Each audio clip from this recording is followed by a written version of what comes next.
রাসূল আমার বারবার কাবার দিকে ফিরে কান্দে। আবু বকর বলছে, নবী কাঁদবেন না এই মক্কার লোকদের জন্য।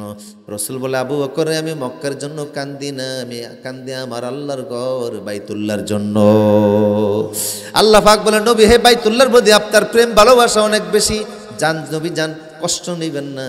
মক্কা থেকে আজকে হিজরত করে রাতের আধারে পলায়ন করে আপনি মদিনায় যাচ্ছেন, এমন একটা সময় আসবে যেই সময় আপনি পলায়ন করে আসবেন না, গোটা মক্কার চাবি কাটি আমি আল্লাহ আপনার হাতে দিয়ে দিব। সেদিন আপনি মক্কায় আসবেন প্রেসিডেন্ট হিসাবে, মক্কার শাসক হিসাবে আসবেন। আল্লাহর ওয়াদা সত্য হয়ে গেল মাত্র 8 বছরের মাথায়। কয় বছর? দিনের পরিবর্তন করেন কে? সময়ের পরিবর্তন করেন কে? ক্ষমতার পরিবর্তন করেন কে? বুঝেননি কথা? কয় বছর? 8 বছরের মাথায় আল্লাহর নবী মক্কায় আসলেন, সঙ্গে হলো 10,000 সাহাবী। মক্কার কাছাকাছি আসার পরে সাহাবায়ে কেরামকে বললেন, আজকে আমরা মক্কায় ঢুকবো না, তোমরা মক্কার পাশেই তাবু বানাও, আমরা এখানে 2-1 দিন থাকবো, তারপরে মক্কায় যাব। তো তাবু বানানোর পরে আমাদের এখন কাজ কি? সাহাবায়ে কেরাম কদমও দিতেন না রাসূলের নির্দেশ ছাড়া। হুজুর বললেন, এখন তোমাদের কাজ হলো এই 10,000 লোকের প্রধান কাজ চুলা বানাইবা, রান্না বান্না করতে হবে না। তো চুলা কয়টা বানাবো? তৎকালীন আমলে 500 লোকের জন্য চুলা হইতো একটা। কয়টা? 500 লোকের একটা ওট লাগতো। একটা ওট রান্না করলে 500 লোক খেতে পারতো। ড্যাগও ছিল ওই মানের বড়। এটা আল্লাহ রাসূল বললেন 500 লোকের রান্নার জন্য চুলা লাগে একটা। এখন আমি বলছি তোমরা এক একজন চুলা বানাইবা 5টা। কয়টা? এখন বলুন তো, একজন যদি চুলা বানায় 5টা, তাহলে 10,000 লোক চুলা বানাইছে 50,000। ঠিক কিনা বলেন? সাহাবীরা টয়লেট বানাবা কম, চুলা বানাবা এক একজনে 5টা, 50,000 চুলা। সন্ধ্যার পরে চুলার ভিতরে আগুন দাও। চুলায় আগুন দিয়েছে, কাফেরদের পক্ষ থেকে চলে গেল সেখানে যারা গুপ্তচর ওরা গেছে।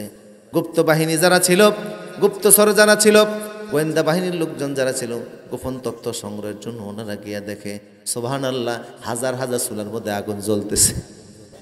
আবু সুফিয়ানকে সে তথ্য দিলে, আবু সুফিয়ান তৎকালীন মক্কার নেতা, আপনি এই যুদ্ধে পারবেন না। কয়েকেন কয় মুহাম্মদ সাল্লাল্লাহু আলাইহি ওয়াসাল্লাম কত বাহিনী নিয়ে যে আসছে আল্লাহ ভালো জানে, হাজার হাজার চুলার মধ্যে আগুন জ্বলে, সেনাবাহিনী জানি কতজন আল্লাহ ভালো জানে। ভালো বলবেন না? হাজার হাজার চুলায় কি জ্বলে? আগুন জ্বলে। সেনাবাহিনী জানি কতজন আল্লাহ ভালো জানে। যিনি গোয়েন্দা প্রধান ছিলেন ওনারা কয়, কিরে আমাদের কাছে না রিপোর্ট আছে, প্রথম দিকে মুসলমান ছিল মাত্র 40 জন। কতজন? মক্কায় 3 বার আদমশুমারি হয়েছে। প্রথমবার আদমশুমারিতে মুসলমান 40 জন, দ্বিতীয়বার আদমশুমারিতে মুসলমান 500, তৃতীয়বারের আদমশুমারিতে মুসলমান 1500। মোহাম্মদ এত মুসলমান পাবে কোথায়? তোর তথ্য মিস, তুই থাক। সেকেন্ড ইন কমান্ড যিনি ছিলেন তারে দায়িত্ব দিয়ে পাঠালো, তুই ভোর রাতে গিয়ে দেখে এক মুসলমান কয়জন, তখন তো ঘুমাবে সব।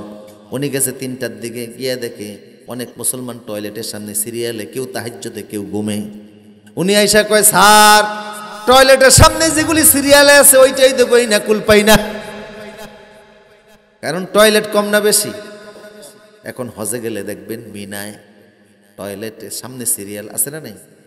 মুজদালিফায় আরও বেশি, এক একটা টয়লেটের সামনে 20-25 জনের সিরিয়াল। তো অনেক বাঙালি হাজি তো কাটেছি বুঝে না, কয় আল্লাহ কোন দেশে আসলাম এত দেরি লাগে কা? এই দেশে একটা ধাক্কা দিকি স্বভাব আছে না নেই? ওইখানেও মনে করছে এটা দেওয়া যাবে। অনেক হাজি তো বুঝে না। হ্যাঁ, দুবাই আমাদের ট্রানজিট হলো 13 সালের হজ। তো দুবাই ট্রানজিটের কারণে আমাদের সময় লাগলো 1 দিন। তো দুবাই কর্তৃপক্ষ বলল, আপনারা 1 দিন যেহেতু থাকা লাগবে তাহলে হোটেলে থাকেন। হাজি সাহেব মানুষ, আমাদের খরচ হইলে হোক, অসুবিধা নেই, 1 রাতের জন্য হোটেলে থাকেন, এরপরে আপনারা যাবেন। যেই হোটেলে দিছে 5 স্টার মানের হোটেল, এটা চাবি হলো ক্রেডিট কার্ডের মতো, ওই তালা চাবি না।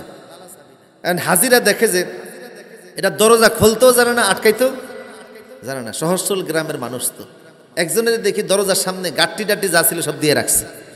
বললাম, হাজি সাহেব কি হয়েছে? কয়, কোন দেশে আসছে এমন এক দরজা ছেড়ে দিলে আটকিয়া যায়, ছেড়ে দিলে আটকিয়া যায়, এটা খুলতে জানি না। আজকে দরজার এমন শক্তভাবে ধরছে, এটা আটকাইতেই দিব না। গাট্টি দিয়া দরজারে দিছে আটকে। একজনকে দেখে কাপড় থুয়া দৌড় দিচ্ছে। কি হাজি সাহেব কি হয়েছে? হুজুর কোন দেশে আইছি, টেপ একটা ছেড়ে দিছি, পানি আমার এমন গরম পড়া শুরু হয়েছে, গরম পানিতে শরীরে নিচের অর্ধেক শেষ। মানে এই পানিটা যে ব্যবহার করলে কোনটা দিয়ে গরম পানি বের হয়, কোল্ড আর নট কোল্ড লেখা থাকে আর কি, এইটাই বুঝেন। এই জন্য ইন্দোনেশিয়া মালয়েশিয়ার হাজিরা যখন যায় তারা ট্রেনিং নিয়ে যায়, বাংলাদেশে হাজিদের তেমন কোনো ট্রেনিং নেই। আর অধিকাংশ লোক যায় বৃদ্ধ বয়সে, কথা বুঝতেছেন কি না? জোয়ান বয়সে হজে যাবেন, হজের মজা পাবেন, বৃদ্ধ বয়সে যেতে খুব কষ্ট পাবেন আপনি, অনেক সময় হাজি হারিয়ে যায়। যাই হোক, সুলাক বেশি, টয়লেট। সেকেন্ড দিন যিনি ছিল উনি কয় সন্ধ্যা রাইতে যা চাকরি খাইছেন ভুল করছেন, তথ্য উনি বল দেয় নাই। হাজার হাজার লোক। আবু সুফিয়ান কয় এখন কি করা যায়? কয় তাড়াতাড়ি মক্কা ছেড়ে পালান। কোথায় যাব? পালায়ন করে কয় চল জেদ্দা চল। তখন আবু সুফিয়ানের নেতৃত্বে কাফেরদের প্রথম সারির নেতৃত্বে যারা ছিলেন তারা জেদ্দায় চলে গেছে। জেদ্দায় যাওয়ার পরে কয় মোহাম্মদ 400 কিলোমিটার পথ অতিক্রম করে মক্কায় পর্যন্ত আসছে, জেদ্দায় আসতে কতক্ষণ? যেই জ্বালান ওনারে জ্বালাইছি, কথা বুঝেন কিনা? উহুদে জ্বালাইছি, বদরে জ্বালাইছি, মক্কায় 13 বছর জ্বালাইছি, ধরবে খিচ্ছা আমাদেরকে, চল আমরা ভারতে চলে যাই। তো ভারতে যাবো, দেখ জাহাজ আছে কিনা। দেখে জেদ্দার সাগরের পারে পালতোলা নৌকা, জাহাজের মধ্যে ওইটা, যেই জাহাজ ছেড়ে দিয়েছে আল্লাহ কয় তোদেরকে ভারতে যাইতে দিব না, বাংলাদেশে যাইতে দিব না, মানে পৃথিবীর পূর্বাঞ্চলে আইব আর কি, আফগানিস্তানে অন্যান্য দেশে যাইতে দিব না। জাহাজ সাগরের মধ্যে আল্লাহ তুফান শুরু করে দিছে। তো তুফান যখন শুরু হয় তখন ডাকে কারে? সাগরের ঢেউ, প্রচণ্ড ঢেউ, জাহাজ এইরকম হেলে আর দোলে, প্রচণ্ড তুফান। এখন তুফানের মধ্যে দেখছে অবস্থা বেগতিক। মুহাম্মদ সাল্লাল্লাহু আলাইহি ওয়াসাল্লামের হাতে বাচ্চা থাকলে, স্থলে থাকলে হয়তোবা মায়ের খাইতাম, আর এখন হয়তোবা মাছের খাদ্য হওয়া লাগবে, উপায় নাই। এমন সময় শুধু আল্লাহরে ডাকা শুরু করছে। আবু সুফিয়ান কয় শুধু আল্লাহরে ডাকলে হবে না, চল আল্লাহর একটা অফার দেই, তোমরা সবাই আমার হাতে হাত দে। বুঝলি কথা? কয় হাত দিলাম, সবাই ওয়াদা করে আল্লাহ। কয় আল্লাহ, সাগরের এই জলোচ্ছ্বাস, এই পানির এই ঢেউ থেকে যদি তুমি আমাদেরকে জীবনে বাঁচাও, জেদ্দার শক্ত মাটিতে পা রাখার সঙ্গে সঙ্গে আমরা মুসলমান হয়ে যাব। বিপদের সময় ঈমান আনার ওয়াদা দিছে, কথা বুঝতেছেন কিনা? শরীয়ত পুকুর থেকে লঞ্চ যাইতেছে ঢাকার দিকে, কোন দিকে? 60 নলে যাওয়ার পরে যে তুফান শুরু হয়েছে, 60 নলের তুফান শুনছেন না? প্রচণ্ড তুফান শুরু হয়েছে। এখন তো লঞ্চ বড়, আগে লঞ্চ তো ছোট ছিল। তো লঞ্চের ভিতরে এমন তুফান শুরু হয়েছে, মুসলমান কয় আল্লাহ আল্লাহ, হিন্দু ভাইরা কয় ভগবান ভগবান। তো লঞ্চের ডেকের সামনে আমার এক ভাই দাঁড়ানো আছে, আলেম মানুষ। ওনার আগে কয় হুজুর, ওই যে তুফান শুরু হয়েছে, একটু আজান দেন। কয় আজান দিলে কি হবে? কয় শুনছি আজান দিলে নাকি তুফান থেমে যায়। কয় তোমরা না ভগবানরে ডাকতেছিলা, ভগবানরে ডাকো। কয় না হুজুর, যেই তুফান শুরু হয়েছে ভগবান থামাইতে পারতো না। কয় কে থামাইব? কয় আল্লাহ থামাইব। তাই তোমরা কি করবা? কয় আপনি আজান দিলে আমরাও আল্লাহ আল্লাহ বলবো। সুবহানাল্লাহ, সুবহানাল্লাহ। তো মানুষ দেখবেন লঞ্চের ভিতরে টাচ খেলে, যেই না তুফান শুরু হয় জালানার ফাঁক দিয়ে সব উড়ে যায়, ঠিক কিনা বলেন? আর খালি আল্লাহ আল্লাহ জিকির করে, এমন ডাকা ডাকে, এরকম ডাক যদি সব সময় দিতাম একজন আব্দুল কাদের জিলানী হয়ে যাইতাম। কথা কোন ঠিক কিনা? আমার প্রিয় সুদী, তুফান থেমে গেলেও কাফের দোয়া আল্লাহ কবুল করলেন। সাগরের শক্ত, সাগর পারি হয়ে জেদ্দার শক্ত মাটিতে যখন পা রাখলেন, অন্য অন্য লোকেরা কয় আবু সুফিয়ান আপনি কালেমা স্টার্ট দেন। কই বেটা চুপ থাক, একটু হাওয়া বাতাস বুঝা লই। সাগরের মধ্যে গেলে একটু হাওয়া বাতাস লাগেই, একটু ভুইজানে পরিস্থিতি। তারপরে এতক্ষণ ছিল কে আর এখন বলে কি? এখন তো বিপদ কাইটা গেছে, কথা বুঝেন কিনা? আবু সুফিয়ান তখন যেই কথাটা বললো, কোরআনে আল্লাহ তুলে ধরছেন, ফালাম্মা নাজ্জাহুম ইলাল বাররি ফামিনহুম মুক্তাসিদ। যখন আমি সাগরের তুফান দূর করে দিলাম, এখন দুদিল মনের অধিকারী হয়ে গেছে, কথা বুঝেন কিনা? দুদিল বান্দা কালেমা সর না পায় শ্মশান।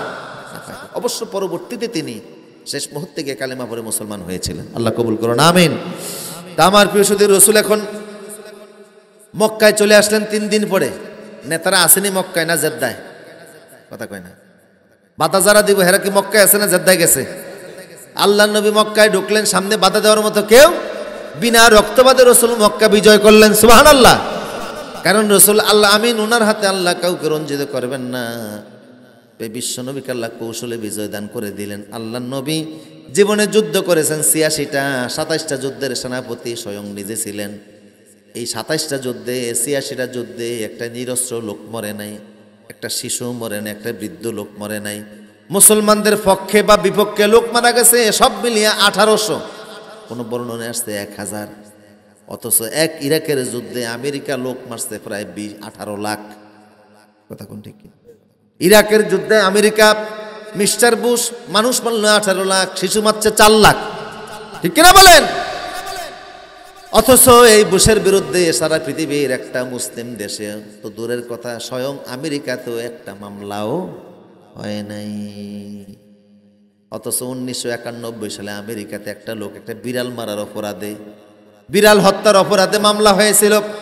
ওই মামলায় ওই লোকটাকে, সংশ্লিষ্ট বিড়াল হত্যাকারী লোকটাকে $6,000 মার্কিন জরিমানা করে। 6,000। আমেরিকাতে বিড়াল মারলে, কুত্তা মারলে জরিমানা হয়, টাকা জরিমানা হয়। অথচ 18 লক্ষ মুসলমান মারল, বুশের বিরুদ্ধে কোনো মামলা হলো না। তার মানে তাদের কাছে বিড়ালের দাম আছে, মুসলমানের রক্তের কোনো দাম নাই। ঠিক কিনা বলেন? জাতিসংঘ হচ্ছে খ্রিস্টান ক্লাব, সারা দুনিয়া নাচায়। কারোর যদি তাদের মতো পছন্দ না হয় উল্টাপাল্টা কথাও বলে। কথা কোন ঠিক কিনা? অথচ মুসলমানরা এক হতে পারলাম না। 57টা মুসলিম দেশ, কয়টা? আমরা যদি বলি আর তেল দিব না, কাফের মুশরিকদের একটা বিমানও আর আকাশে উড়বে না। ঠিক কিনা বলেন? আমি আজকে দেখলাম পত্রিকায় আমেরিকার একদিনে 9,000 ফ্লাইট বাতিল হয়েছে কুয়াশার কারণে। 9,000 ফ্লাইট বাতিল হয়ে গেছে কুয়াশার কারণে। ডোমেস্টিক এত বিমান তাদের চলে, নিজস্ব কোনো খনি নাই। অধিকাংশ তেল মুসলমানদের দেশ থেকে এরকম যুদ্ধ বিগ্রহের মাধ্যমে জবরদখল করে নেওয়া। ঠিক কিনা বলেন? আমরা যদি তেল বন্ধ করে দিতাম, মুসলমানরা এক হয়ে যাইতাম, ওদের বিমান উঠতো না। মুসলমানরা যদি রাবার বন্ধ করে দেয়, ওদের বিমানে চাক্কা উড়বে না। ঠিক কিনা বলেন? অধিকাংশ সম্পদ আল্লাহ মুসলমানদের পায়ের তলায় দান করে দিয়েছে। আলহামদুলিল্লাহ বলেন। আমার প্রিয় সুদীপ, বুঝলেন না আপনারা কথা? আমার দিকে মনোযোগ দেন। আল্লাহ নবী মক্কায় ঢুকলেন, হযরত আলীকে বলেন, আলী রে কাবা চাবি নিয়ে আসো, আমি কাবায় ঢুকবো। হুজুর কাবা চাবি তো ওসমান ইবনে তলহার কাছে।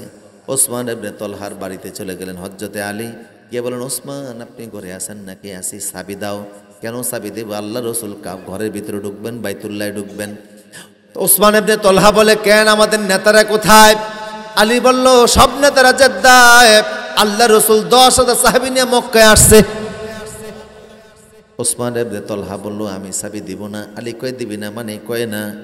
হযরত আলী বললেন, আমার এইটা আঙ্গুল দেখছস নি? এই আঙ্গুল দেখছস নি? তলহা বলল, এই আঙ্গুলের মানে কি? কয়, খাইবারের যুদ্ধে কাফেরদের বিশাল বড় দরজা ছিল, 800 মণ ওজনের, আমি এক আঙ্গুল দিয়া টান দিয়া নিয়ে আইছি। তলহা তাড়াতাড়ি চাবি দেন, অথবা আঙ্গুল উঠাবো। তলহা কয়, ও ভাই চাবি নিয়ে যাও, তবে আমি যাব না। আলী কয়, না তুমিও চলো। তুমি যাবা না কেন? কয়, আমি মুহাম্মদ সাল্লাল্লাহু আলাইহি ওয়াসাল্লামের সঙ্গে ভালো ব্যবহার করি নাই। উনি হিজরতের আগের রাইতে কাবায় 2 রাকাত নামাজ পড়ার জন্য বাইতুল্লাহ চাবিটা চাইছিল, আমি দেই নাই। আজকে যদি উনি আমার অপমান করে শাস্তি দেয়। আলী বললেন, ও তলহা, মুসলমান কোনোদিন প্রতিশোধ নেয় না। আল্লাহু আকবার। তলহা মুসলমান কোনোদিন প্রতিশোধ নেয় না। আসো চলো আমার সঙ্গে। সালজাতে আলী চাবি নিয়ে গেলেন। রসুল বললেন, ও আলী, তলহা কোথায়? হুজুর পিছনে আছে। ও আসে না কেন? হুজুর ভয়তে আসে না। রসুল বললেন, আলী রে, তলহারে বলে দাও আমি প্রতিশোধের নীতিতে বিশ্বাস করি না। আল্লাহু আকবার। আসো তলহা, এই চাবি এখন কার হাতে? কেন হুজুর আপনার হাতে। মক্কার ক্ষমতা কার হাতে? কেন আপনার হাতে। তলহারে চাবি যদি আর না দেই কিছু করবা নাকি? কয় না। হুজুর বলেন, না রে তলহা, এতদিন তোমার হাতে কাবার চাবি ছিল, আমি তোমার হাতে আবার পুনরায় ফিরিয়ে দিলাম। কিয়ামত পর্যন্ত তোমার বংশধরদের হাতের ভিতরে কাবার চাবি থাকবে। এখনো বাচ্চা খালিদ, বাচ্চা ফাইসাল, বাচ্চা ফাহাদ কাবার দরজা খুলতে গেলে ওসমান ইবনে তলহার বংশধরের লোকদেরকে তালাশ করে। সুবহানাল্লাহ বলবেন না?